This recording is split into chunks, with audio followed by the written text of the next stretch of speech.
Alright, welcome back to the channel. Today we're doing something different. We're going to be playing a little bit of Trails Beyond the Horizon. Now, this is a story-based game. It's the 13th game in the Trails series. But we're not going to be playing any of the story today, we're just going to be doing some combat showcasing in the game's optional dungeon. So this is going to be footage from quite early in the game. You can see we're only in Act 2 here on the Kevin route. So let's load straight in and get to it.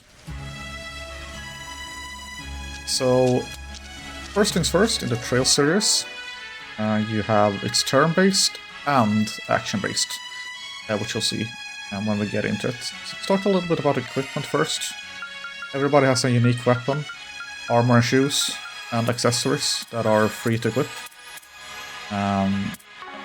Then on top of that, the really cool thing about Trails is the orbment. So every character has this orbment, where you can insert quartz, which are like, which give different effects. The attack quartz here gives strength, for example, and this quartz here gives EP. It's kind of like mana, we'll get to that later. And in Trails Beyond the Horizon, you also get different skill boosts from having these quartz in. You can see to the right there's a display of the shard skills that Kevin has. You can also see a list here. And you can see which elements you need to have in order to activate a certain skill. Basically, the red ones give fire element value, you can see down in the center. And you have one to balance the stats that you gain with the skills that you want to get. And every character's orbment is unique, so if you check out this slot here, Kevin can only equip time quartz. But if we go to Rufus, this character here, he can only equip wind element quartz here. We're gonna add some more quartz to the Rufus. We see he has 2 open slots. These slots aren't opened. We have to spend currency, sapit, to open them. So now we're gonna take a look at skills list here and see what we want. And one of the best skills is Arc Feather. If you cast an arcs, you can get a follow-up. We already have 8 wind, so we need 6 mirage. How do we get 6 mirage? Well, we equip a mind 2, gives us 4. Then let's put in a mind 1, or an impede 1, too. Let's put this in. And check out Swin here.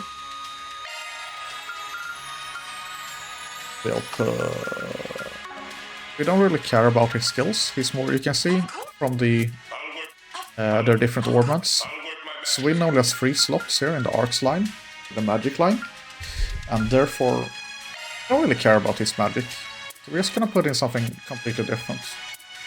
Let's put in a strike quartz, give him some more crit chance. Or scratch that, give him a...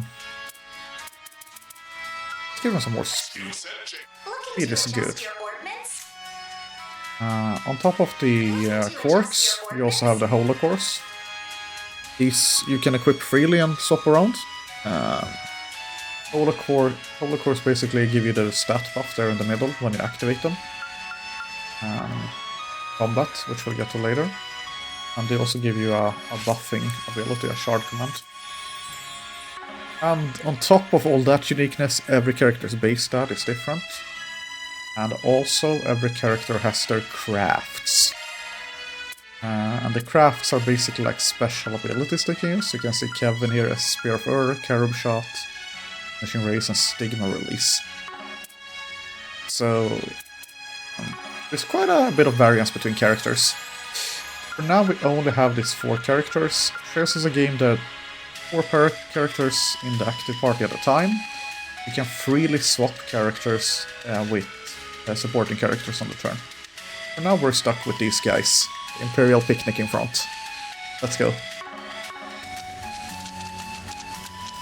In the overworld you can choose to control 1 character at a time. First you do this sort of action segment.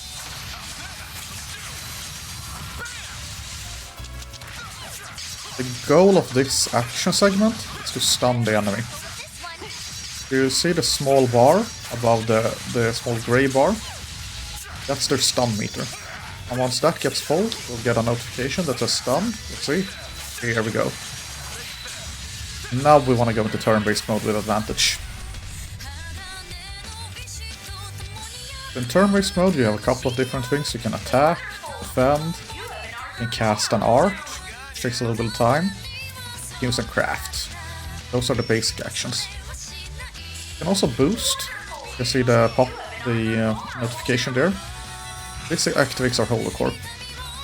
Now attacking a stunned enemy while boosted will trigger an extra attack, a follow-up attack. Check it out here with Rufus pairing up with Nadia.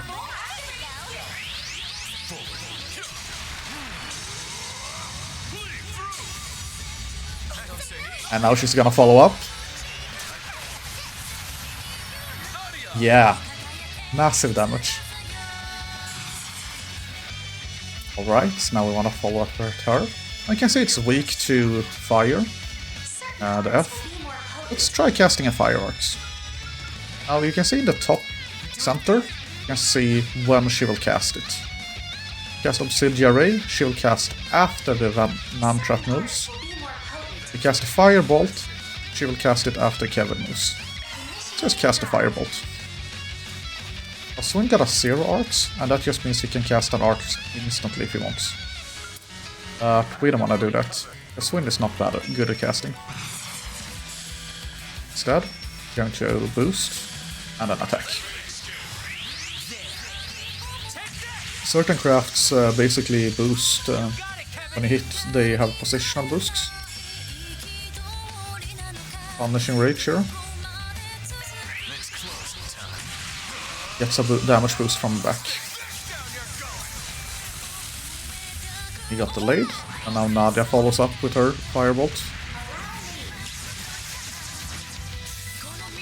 You also saw her Shard skill activator.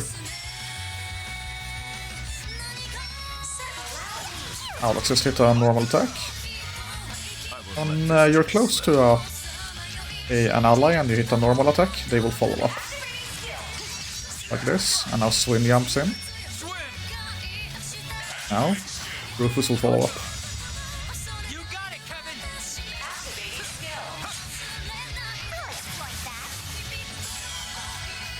Alright. That's one battle done. More of the same next time, Kevin.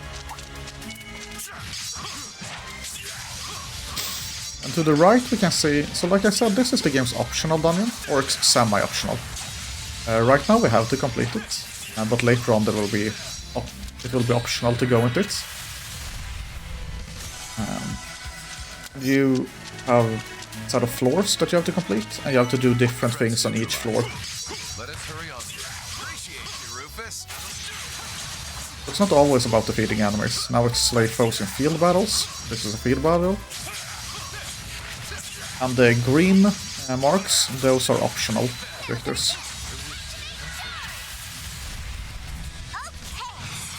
For now we want to do some battles.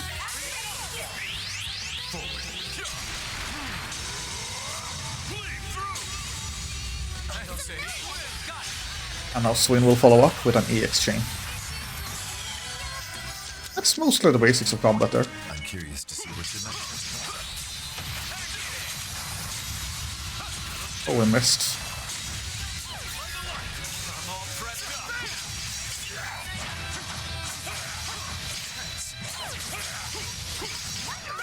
And these small goblins, we can just fight them in field.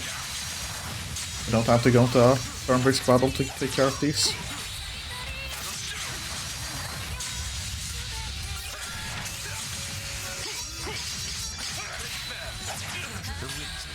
And let's take the the command battle there. So we got a little bit low on HP.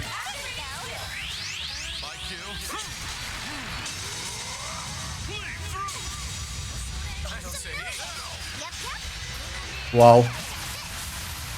Double overkill, that's nice. You can swap characters, so let's play with Swin a bit. Swin is basically a former assassin. And that's all you're gonna get about his backstory. Yes, and he has been adventuring around with Nadia. So they're pals, let's just say that. And his whole like shtick is that he's really fast and he's very competent with his swords, but he's pretty bad at magic. He's also a little bit overprotective, if you ask me. Let's pair him up with Nadia.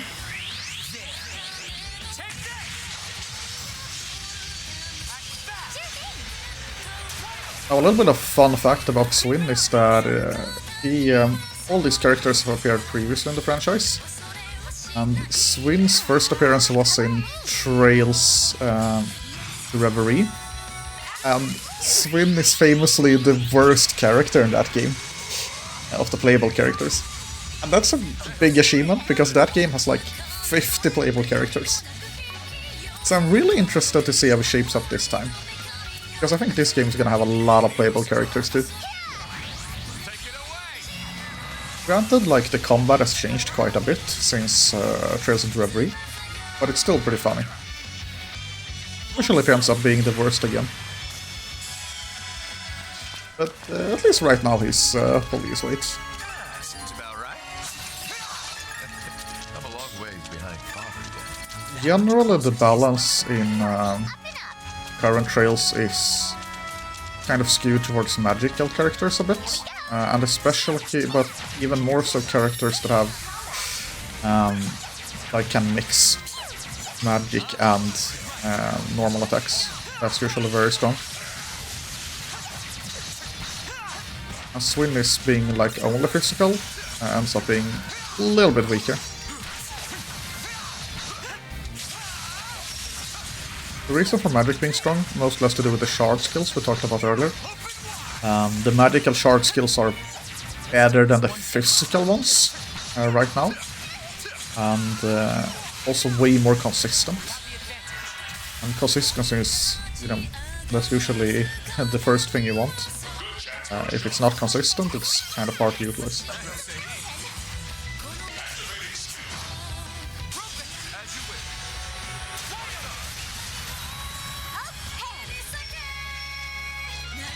I will say that the EX chain that we just did was introduced in the previous game, Daybreak 2, and it has helped with making like crafts and physical attacks a little bit better. Generally, arts reign supreme. So arts is the magic and crafts are physical attacks. Not all crafts deal physical damage, but they are instant. And it's generally how you think. You can like think about it at a face level.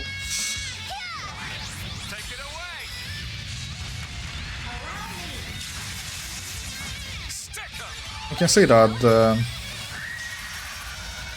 blue wing thing she does, Nadia, and that's from her a shard skill, a magical shard skill.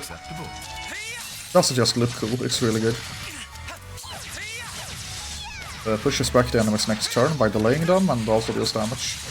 I mean, that's basically all you could ask for.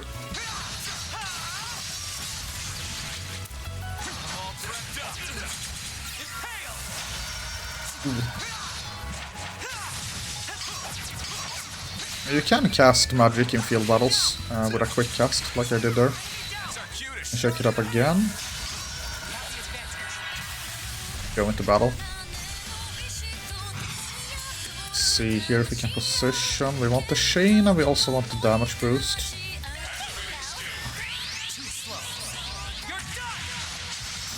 Close but no cigar.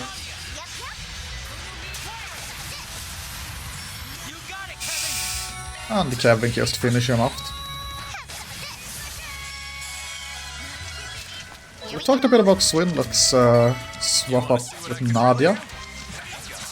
So Nadia is also a former assassin. She's a bit more of a mixed character. She has a bit of a bag of tricks. She's quirky. She is also hilarious in dialogue. But Swin is more of a like only crafts and attacks character. Nadia is slightly more skewed towards arts, but she has some really strong crafts as well.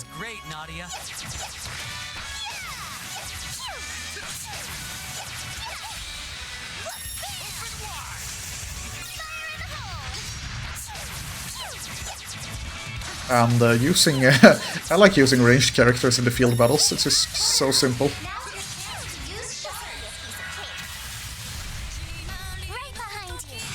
Let's check out her crafts. She has Piercing Fortissimo, she has a heal here, and restores craft points. Craft points are what used for crafts, by the way. And she also has a magical attack. So if it's a blue icon next to the craft, it's a magical attack. If it's yellow, it's physical. Deals physical damage.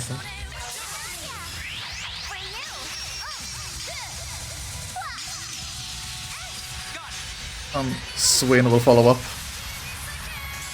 Here we go.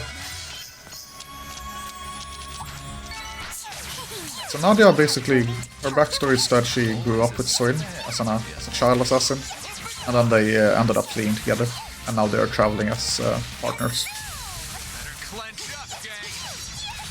They used to work for Rufus, who is the blonde guy, but they're still not really working for him, or like in cahoots, I would say. But I don't want to spoil too much of the story in this game. That's not a spoiler, but if we go any further into why they are with Kevin, it will be.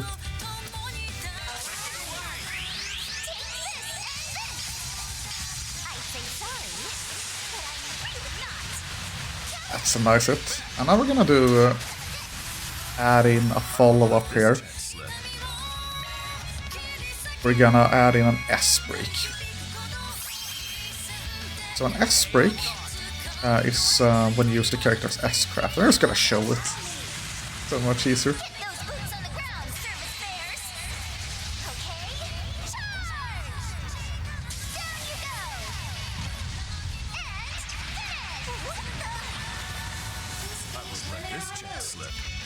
And an S-craft uses 100 craft points and is usually like the strongest attack character can have.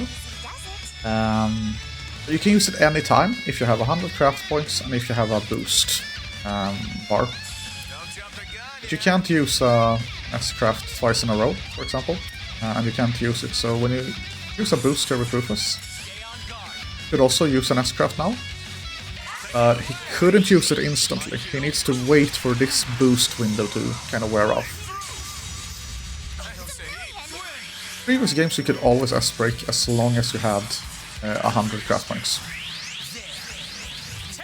It's a little bit more complex now. But 100 craft points it's quite a lot. You can refresh them fairly quickly by hitting foes. Guild battles. Basically the way you get craft points back is by attacking. And then there's buffs as well and various recovery skills. That's the basic way to get it back. As long as you're attacking, you basically have infinite craft points. But it's balanced out by craft skills being, you know, a little bit expensive.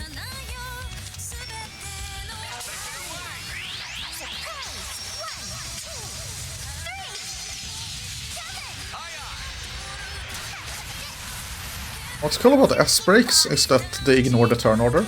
So you can see now it's Rufus' turn. Next we have Kevin, the green-haired guy. He's gonna be up next. Let's just S-break with Win. Now it's his turn. So he uses it instantly.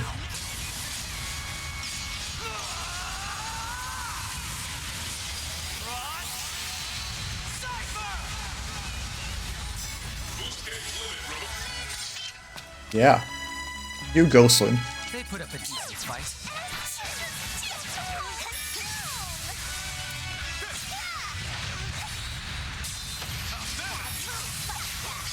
There is a perfect dodge mechanic for the field battles. Allows you to instantly counterattack with another party member if you do it. Oh, treasure! And if you're waiting for me to explain why I open chests and break stuff, I mean, that's just basic RPG, right? So let's swap it up and let's play with Rufus a bit. So Rufus, he's like the most awesome character ever. I'm not kidding. But he's also a bit of a villain. He's a former duke from Erebonia, which is the neighboring empire to the country we're in currently. Oh well, now we're not in a country, now we're in a dungeon, but in the rest of the game.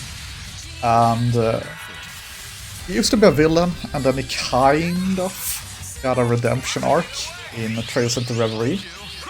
Still, you know, a little bit shady, but he has some honor in him somewhere. You know? I think he was misguided. He's a little bit of a fan favorite, I would say, if I dare, or maybe it's just me. But he was great in Reverie, and I'm really happy he's back again. In terms of combat, he's basically good at everything. I would say defense isn't his strong suit. He's competent at both magic and at you know, fighting with attacks and crafts. You know, master swordsman, noble, gets all the training he wants.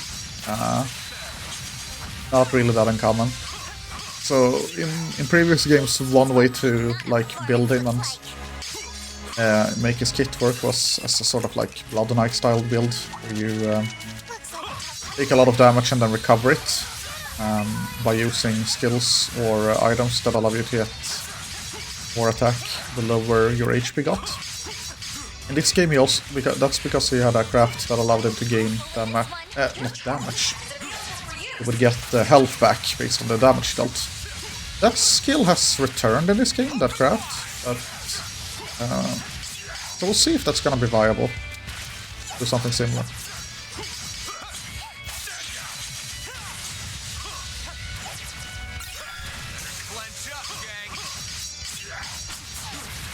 And he did meet Swin and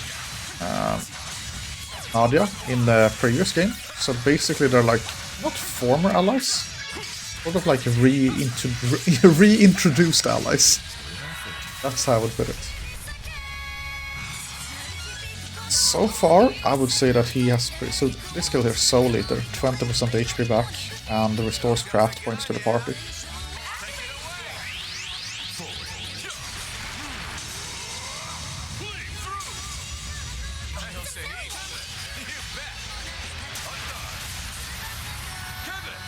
Pretty cool. Let's put in a new element here when we use Kevin, and those are shard commands. So rather than like using the boost bar down to the left to boost one character, you can use boost bars to give a buff to the entire party. We have these choices here. Let's just start with an attack surge. Physical damage up, we got some craft points back. Let's use a physical skill to make use of this here.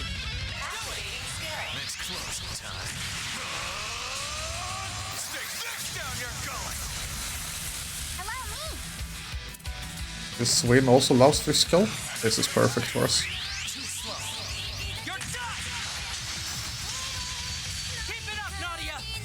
Now Nadia does have a physical skill too. You can see that they're gonna get one turn each. I think we're gonna wanna do a S-break after Nadia. Let's cast her craft, and then let's hit them with Swim.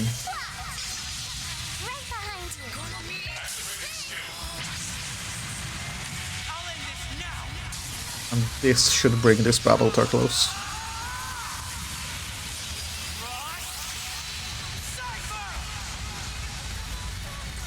Ooh, not quite.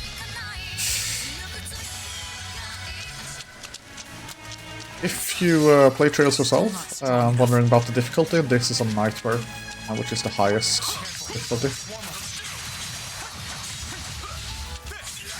And since this is pretty early into the game, enemies have a little bit more HP than you have damage.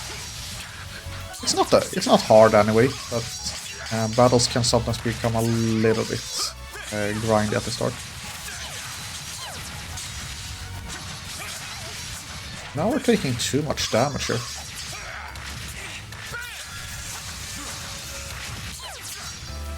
I don't really like the goblins. They're kind of hard to dodge for me. Now we have advantage. put in the attack search. I think with EX chain here and swim following up.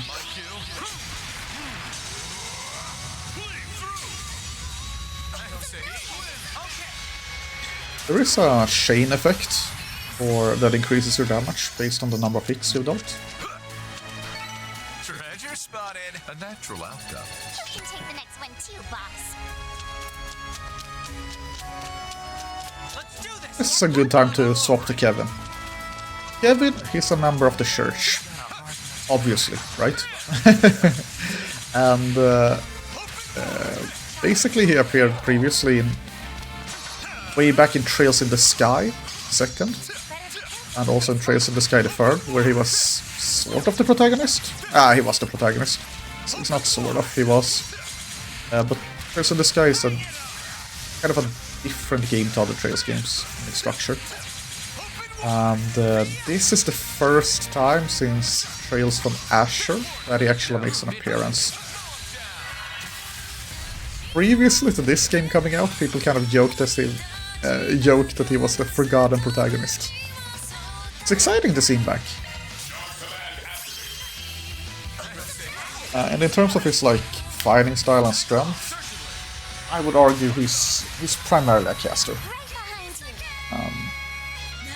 And has some powerful physical skills too.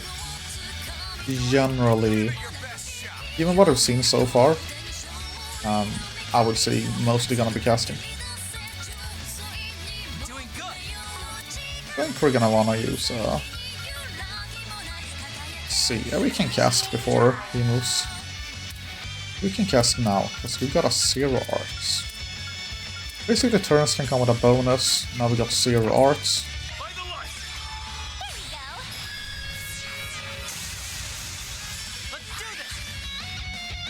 You have no bonus like that, so you're just gonna out-attack.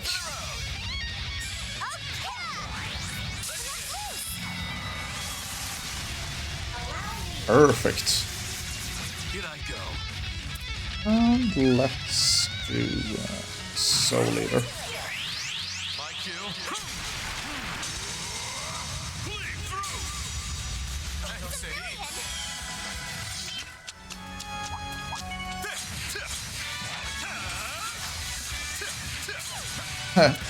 I like how the Trails in the Sky battle music comes while we're playing with Kevin.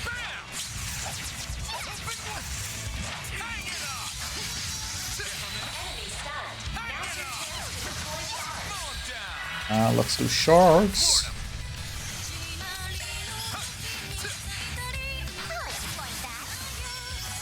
Now we finish this floor. So like I mentioned earlier, we are in the game's kind of optional dungeon. The way you navigate it is a little bit different than in previous games.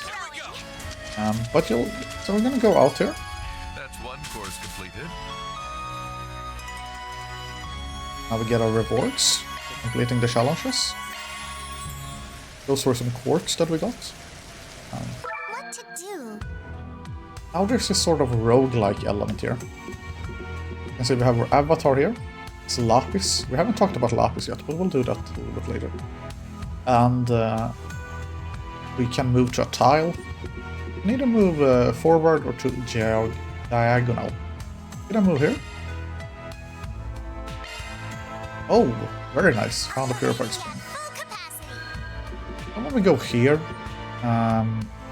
this is gonna be another dungeon floor that we are still. And we can either move here, get some green tokens, that's a currency, or we can go to and get a treasure chest. But there's probably gonna be monsters in the chest. And then there is the boss for this sort of domain or floor. Let's move on to the next dungeon. Beginning exploration. If you were wondering about Lapis, she is just a supporting character here.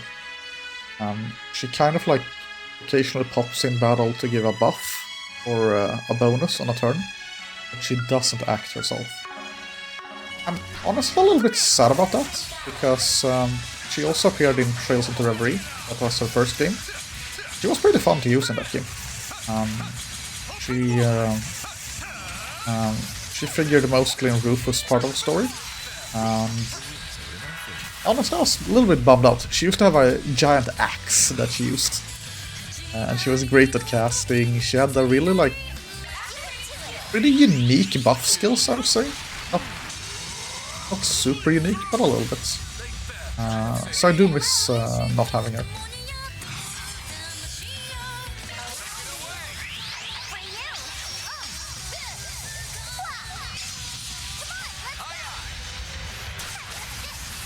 I really like Nadia's animation during when she calls for backup there.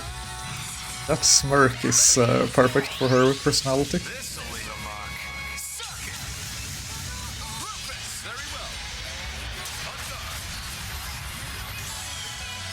Let's check out what do we need to do. We need to slay foes in command battles. More of the same next time, Kevin. I'm all prepped up. Slay foes in command battles and perform 2 S-crafts, as well as activate a device. Okay, so here's a device. Now let's go command battles. 3 more foes. Let's not waste these guys in command battles.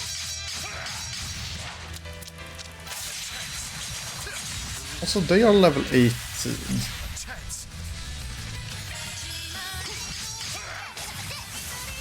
Trails uses a sort of soft cap for experience gain. So if you're like if you're a few levels above, you start getting vastly reduced experience. Right now we're level 21. These are 18, 19. I think it's not gonna really be worth for us to fight for experience, so to speak.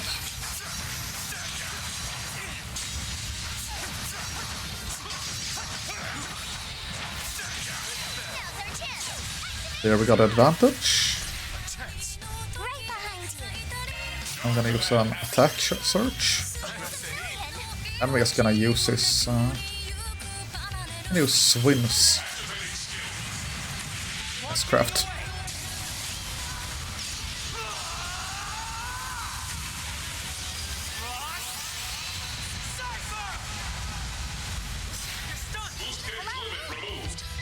And let's do this and then use Rufus. And you can see Lapis hopping in there with her axe, by the way. The reason we used Swing before is because Rufus' own S-craft only targets 1 enemy. You would challenge a nameless wolf.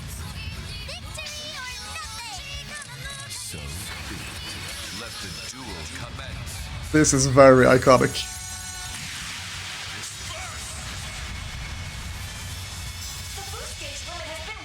It dealt 18k, that's a lot.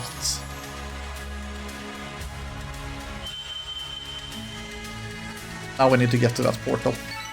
Still not strong enough. This cutie has booty.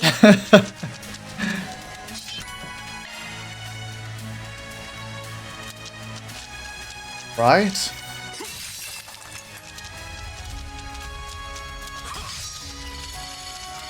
So now our goal is to replenish our special craft points before we head into the portal. There's always a rest point before the boss, but using that rest point won't restore our craft points, only our HP and our EP. And EP is the magic points, what you use to cast arcs.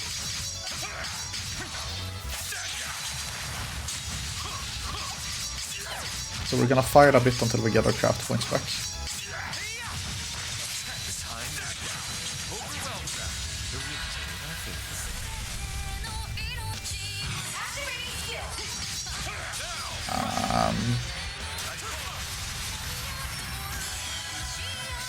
Right. Let's check it out. Rufus needs 10 more, and then Swim needs 60. Way to take command, Rufus. Careful, there's a whole swarm of them. Gonna skip those big ones.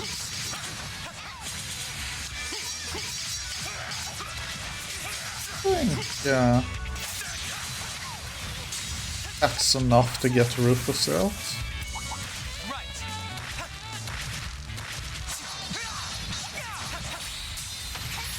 Now let's just fight a bit with Swim.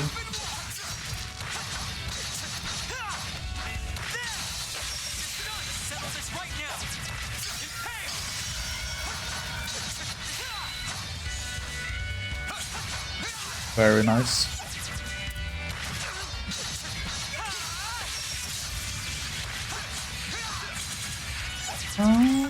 Now what?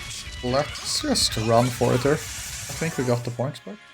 Yep, we're doing great. Rather a waste of time. So let's hop to it. And this is just the efficient way to go about dungeon crawling. Moving along. We could go to the chest here, but I don't want to waste resources fighting monsters. I mean, it's a wicked presence. And it's still early in the game, so usually chests aren't that good. So up here. All ours. Off with their heads. Off with their heads. That's just how it works.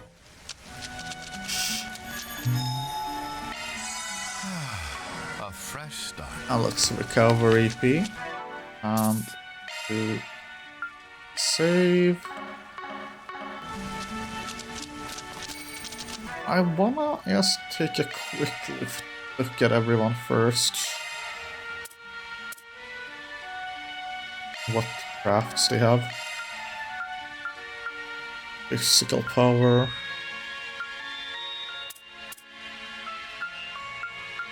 The power you can see in the sort of center left, bottom center left, information about the craft, and the power. The letter indicates power, basically. A and S are higher than, like A plus is better than B, so it goes in that direction. So this is pretty powerful skill. A plus is pretty decent for a normal skill. His S craft has X and it's magical. Oh, his S-craft is... I thought his S-craft was physical, but apparently it's magical. It's interesting. But X plus is more powerful than X, for example. This also removes all buffs. That's a very powerful sort of added thing. And he's able to restore boost. Of course, that's also very powerful.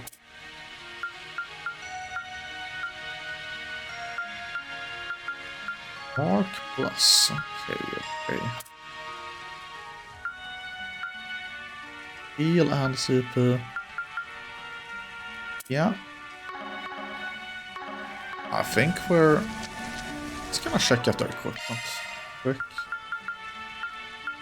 Speed. You wanna take a look at the stats here? You want the speed stats to be pretty close to each other. That might not make sense at first.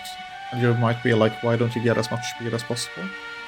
But you want characters to like have turns close together, so you can chain attacks, and also reapply buffs. You don't want them outpacing each other.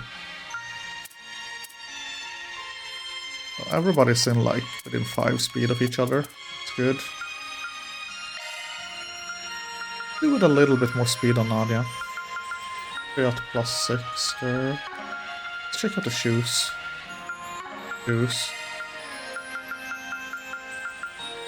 She could get a planet ring, but who's using that? Win. I think this is the best we can do. We could get some more CP. That's not bad. You know what? We're gonna put it in. And yes, Serene is currently using that, but we're not gonna spoil that now. Let's go. Imperial Picnic in front, attack! That's an inside joke.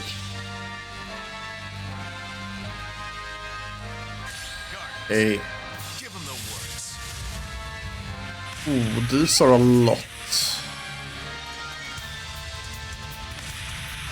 you saw before, there is a bonus for... well, this worked out terribly.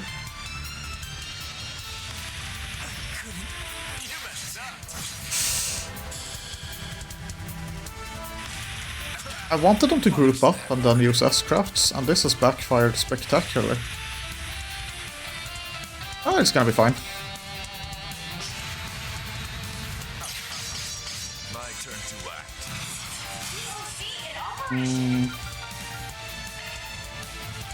Just use serum powder first on Swim. I owe you.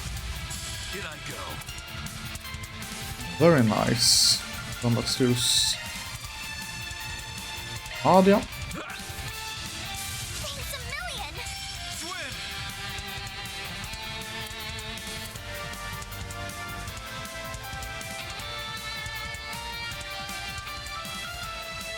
Then we're gonna use it on Kevin as well.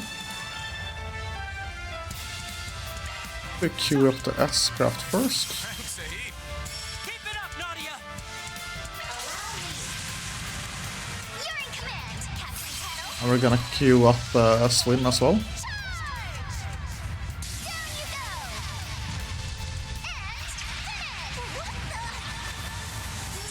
you go. And Honestly, I underestimated their damage a bit. You're getting away! Ooh, this is a good chain.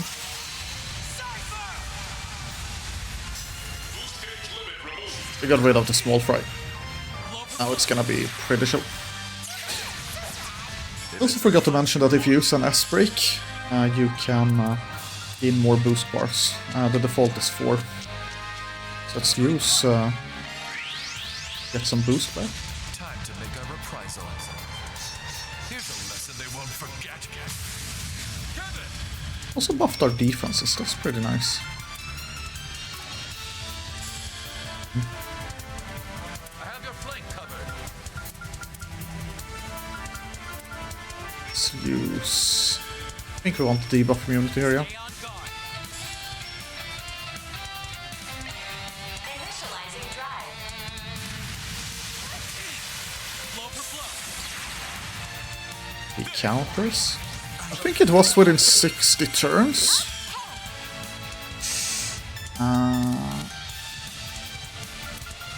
So let's use Chrono Drive, get our speed up. Initiating drive. Blow for blow. Ending it. Let's do this! What buff does he have? Okay, so he has the damage buff.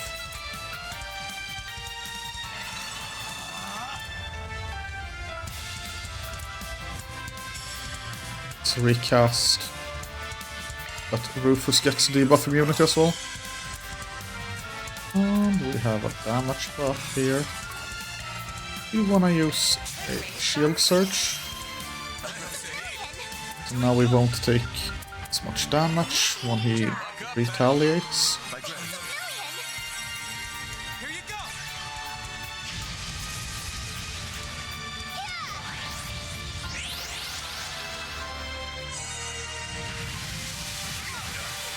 Nice. Allow me. Alright. Our turn to attack.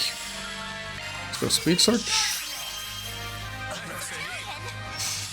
And let's boost him. Use Soul Leader. Gonna try to use Soul Leader.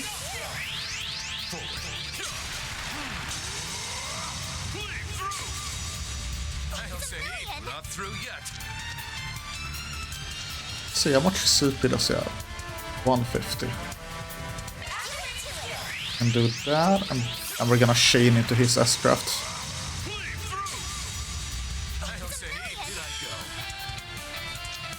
Gonna move back. If you're in close proximity, you get a little bit of a boost to your attacks. Consider the gauntlet. Take it then.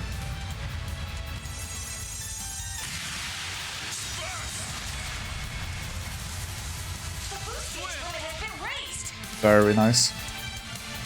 Now it's Swim's turn. I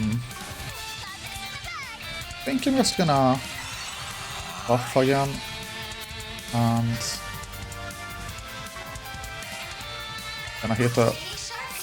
gonna use Shield Surge before he attacks. Use this cast Obsidiary because it deals bonus damage.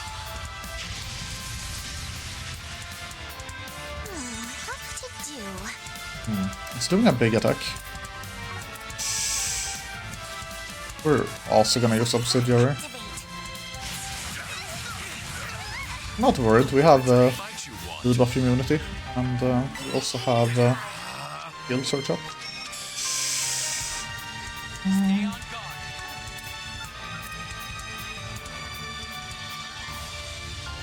We're gonna go into speed here. So now you can see turn order. Now we will move before. Victory's in our grasp. Let us strike all at once. Do it to it. Here we go. He gets to move instantly again. Ooh, I'm torn how to play this. Certain arts will be more effective. We'll cast before and boost. Initializing drive. I'd really like to get a stun in here. Give it your best shot. So this hits us to 92. Have no choice.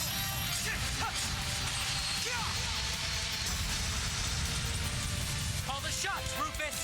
And Rufus is a little bit low on super. Okay. Initiating drive. Take it away. Now we will land a stun. There we go. Activating skill. Lay. And we're chaining here with our S-Craft from Swim. Mark getting away.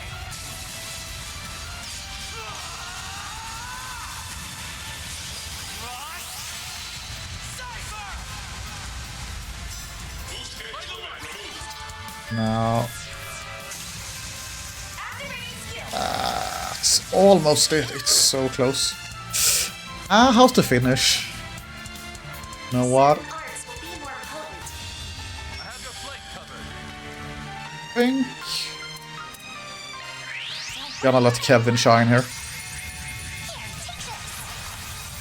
say, good chance. I mean, technically it's the most protagonist. I haven't used this Stigma release. Let's do it. Let's get serious. Do his S-Craft. That's it. Space assist. Wait, it only takes 50 now. Certain arts will be more effective. Alright, let's end it. Seal of mine, shining from the abyss. By your glow, strike down my enemies. Fly, holy spheres of space. Here we go. Limit increased. Not a good start to the battle. I was a little bit greedy. I wanted all the enemies to move in. I could S-break them all.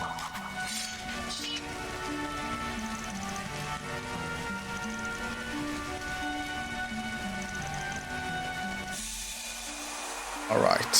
So that's... This was the Grim Garden. Yeah, I can see. Didn't win without anyone being KO'd. Who's the MVP? Swim is the MVP. I am surprised.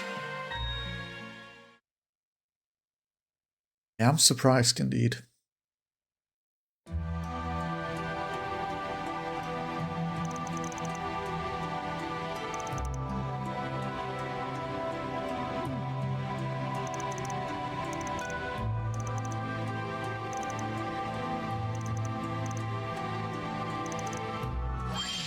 And yeah, if you played before, you will recognize Altina. But I'm not gonna get into any of the story beats here.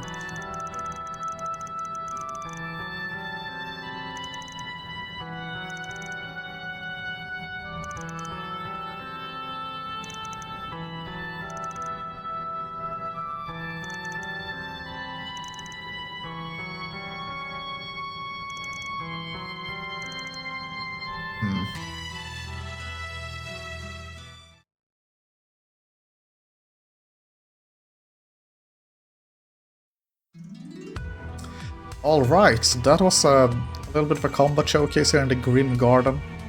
You see, if you would want to, you can go back, do it again. I think time's clear there. Live on. There are also other domains that we've cleared with the other parties. Here we only have rank C. For example, here's rank B. You have to clear it multiple times, 3 times for example, or 1 time. I think we're gonna stop there. This was pretty fun. I hope everything worked out, and thank you for watching. See you guys next time.